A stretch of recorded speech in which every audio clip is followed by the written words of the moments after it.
In Guild of Guardian, the tanks are essential, because thanks to them your team will last a lot more, due to the fact that the tanks have a huge amount of health and defense, so just by placing them in the front line your team will last a lot more. Okay, so the tanks are essential, but what are actually the best tanks? Well, in today's video I will show you the best 5 tank of Guild of Guardians, and I will even give away one of them. If you want to enter inside the giveaway and win a free Guardian, it's super easy, just drop a like, a comment and activate the notification bell so that you will not miss my future videos and giveaways. And now let's jump right into the 5 best tanks in Guild of Guardians. Okay, so starting from the bottom of the top 5 we have Tasgrog. That is actually amazing because it's a really solid tank, really good, and is totally free because you can farm this one for free since it's a core epic, so you can get this one really easy, and is actually super good. And this is why it's like, for example, in my free-to-play player team, the only thing that put this Guardian at top 5 is because it's actually the only Guardian of this top 5 without an endless item, and the other 4 tank I think are even better, but to be honest this Guardian is already super amazing for be free to play. So what are the Tasgrog skills? Since it is an epic it will have only 3 skills. Winter's Owl, that is his ultimate, is a CC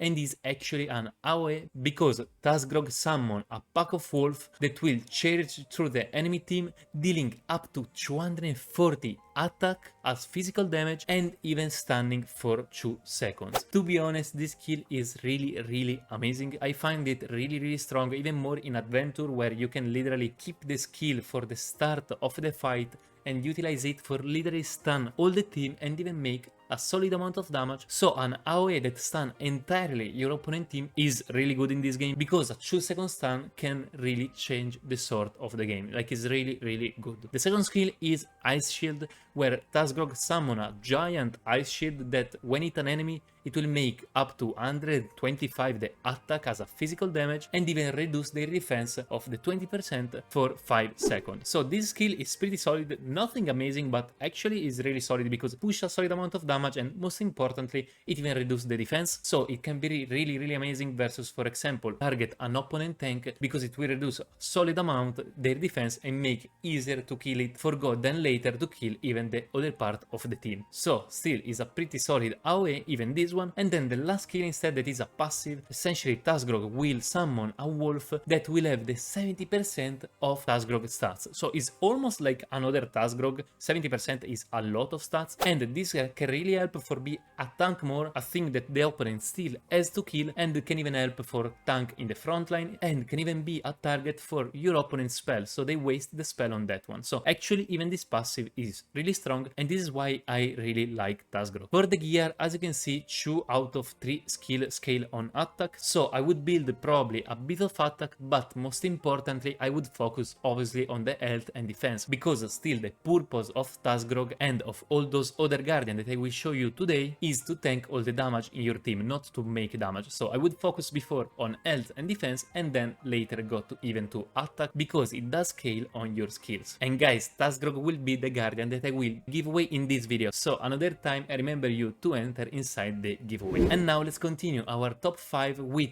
better tanks, but they do cost a little because the majority of them will be founders. So at the top 4 we have Morax, that is Cinder, can be a really solid tank for your Cinder team, most importantly for the PvP, so essentially versus other players, because as we will see in the skills it has a really solid stun that help a lot in the PvP that is generally a faster matchup. So let's go check the skills. The ultimate is Field of Flames, that is an AoE that essentially create an area and it damage 4 times for 70% of the attack as magic damage. In this case, so magic damage cause Scorch, where essentially the scorched enemies take 50% of their attack as magic damage every 2 seconds for 8 seconds, and this even stakeable. So this ultimate is actually pretty solid because the area of damage is really wide, and even more because as you can see it scale on the attack of your enemy. So essentially since Morax is a tank, he probably will not have a huge amount of attack, so the fact that stack on your opponent attack is really good because, for example, example, if you are able to target like a Derista that has a huge amount of attack, it will die pretty fast. The second skill then is the skill that I really love, Unstoppable, that is a CC where Morax jump into the densest enemy area, making up to 240% of the attack as magic damage another time, so it push always magic damage, and most importantly it causes even a stun for 2 seconds. Other than that, it even becomes invincible and immune to all control debuff while the skill is still active. Why do I love this skill? This is the skill that I think is amazing in PvP, because generally you don't have the time for you to raise the ulti and so on for stun your enemies, and the fact that this one start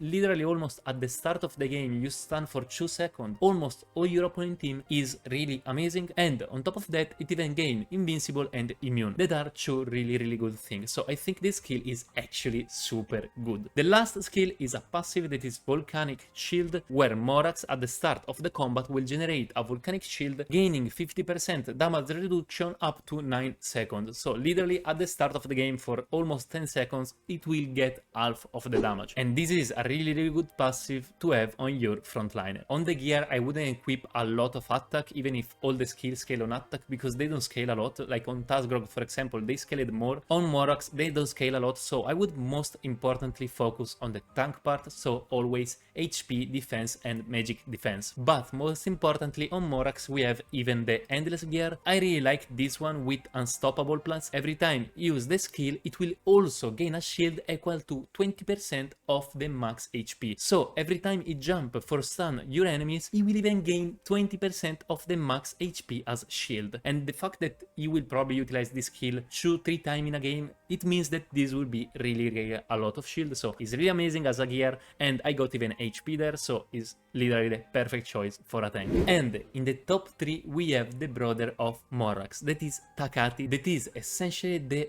other epic founder amazing tank, so around 20 bucks like Morax, but this one is Idris. Obviously in an Idris team you put Takati, in a Cinder team you put Morax. Actually a bit of time ago I would have said that Morax was 3 and Takati was 4th, but now with this gear, this is why I think Takati is better. That is Stone Skin plus, all incoming attack have their critical hit chance reduced by 60%. Guys, this is huge, because the critical chance is super important for all the player that abuse of the risk that is the best ranger, and the majority of her damage comes from critical hit. So this gear alone, I don't say that literally kill the risk, but is really near to do so. So since this gear is really amazing, I think Takati is top 3. But now let's go check even his skills. So his ultimate is Soul of Stone, where he casts a 10-second shield on the front line, and this shield can counter the damage up to 650% of Takati's attack. So it scales really a lot on this attack, so it could be worth even to equip in the gear a bit of attack, because it scales really a lot, 650%. The second skill is Hurl, where Takati throws an enemy forward, dealing 165% of the damage up to 245, so even there a pretty solid scale, as physical damage to all the nearby enemies on the impact, and even reduce the movement speed. This skill is nothing amazing, but can be really good, for example, because it's a CC and you can probably like throw their frontline, so it can be really juicy for that. The last skill is Stone Skin, that makes Takati reduce of the 70% the physical damage received. Another time an amazing passive to have on your frontliner, because it will last literally almost the double. Okay, and now we are at the top 2, so literally the best 2 tank inside the game, and they will be pretty pricey. So I kinda tried to cover all the tier of budget, and now we are in the top with the best Guardians. And the second best tank inside the game is Freya, that is a Terra tank. If you think I missed some solid tank, comment down below, or maybe just tell me your favorite of these 5. Freya is so good, first of all because it's legendary, so all her stats will be higher than the epic ones, and most importantly even because it has a lot of good skills. So let's go check those skills. The first skill is Retribution, that is her ultimate, and is a CC, where Freya creates a shockwave with her shield that will deal up to 360% of the attack, so actually a really solid amount of damage. Other than that will even stun the enemy for 1 second, but even the stun can be increased, so it will increase for 0.2 seconds for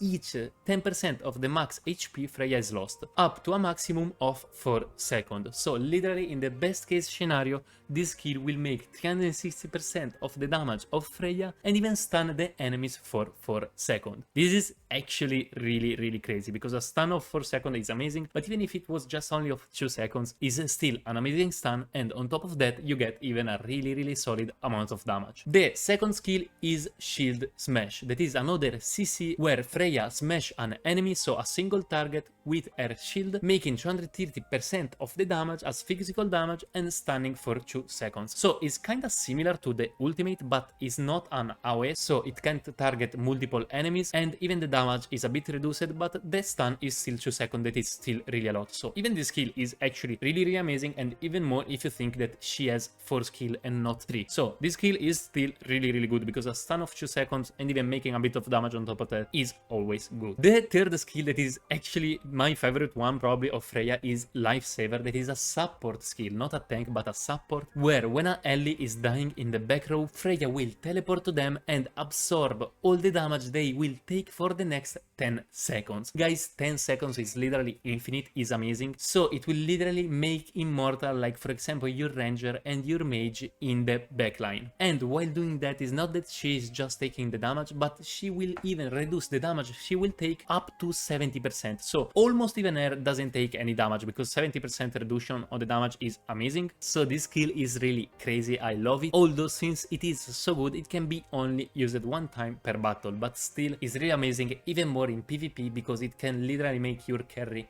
immortal for 10 seconds, or with this endless gear actually it will make even 5 seconds more, so for 15 seconds your carry will be immortal after you already took the lethal damage. And then the last skill, that is her passive, is actually still really amazing. Once per battle, so even this one just one time, because if not would have been super broken. After Freya fall below 40% of HP, she gain 8% of regeneration for 10 seconds, so she will regenerate a huge amount of health. That another time is an amazing thing to have on your tank. Okay, so Freya is really amazing, she has a huge amount of amazing skills, but why she's not top 1? Well, because in top 1 there is Cyrus, that is an amazing tank, is Cinder, and it has a huge amount of OP skills. The first one, that is the ultimate, is Cursed Blade, and is an AoE where after a short wind up, Cyrus will swing his sword with immense power, dealing 430% of attack as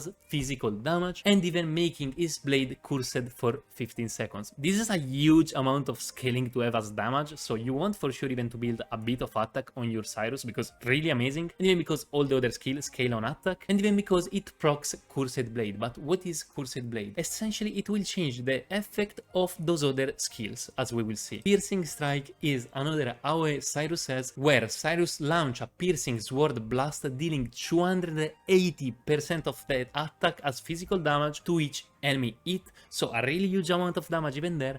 And if your blade is cursed, it even launch 2 additional swords at the left and at the right, so it launched 3. And guys, this is a super buff, it's literally the triple of the skill just with the ultimate activated. So what I suggest you for all the skill is to activate your ultimate as soon as possible, because it will last for 15 seconds. That is a huge amount of time in all the fights, so the sooner you activate this, essentially it will last for almost all the fight. So I generally suggest you just to activate the ultimate the soonest that you can. Third skill is Blade Blast, where Cyrus assault the nearby enemies, dealing 200, actually 300 of the attack, so it's really another time a huge amount of scaling as physical damage, so you make for everything physical damage. And if your blade is cursed, it also transforms the area in a protective area, reducing the damage taken by the allies of 30% for 5 seconds. Even this effect is just an addition on a really good already skill, because 300% of the attack is already a lot, and you even reduce all the damage of 30% inside the area, so another time is just amazing Cyrus. And then the last skill is the passive, that is Tempered, where Cyrus will take the 70% less damage from the enemies in front of Cyrus, so pretty much all the enemies, since he's a tank, and 70% of the damage another time is a crazy reduction. And on top of that, you can even put this endless gear where Cyrus reflects 60% of true damage back to the attackers. So even thanks to this gear and most importantly to all his skills, Cyrus is the top one, the best tank in Guild of Guardian because they really combo super well. A lot of tanky, but most importantly with even a lot of damage with all those skills. If you liked this video about the best tanks, you will for sure enjoy even this video about the best warriors, or try to check this playlist with all the best guardians in each role. And I guess see you to the next video.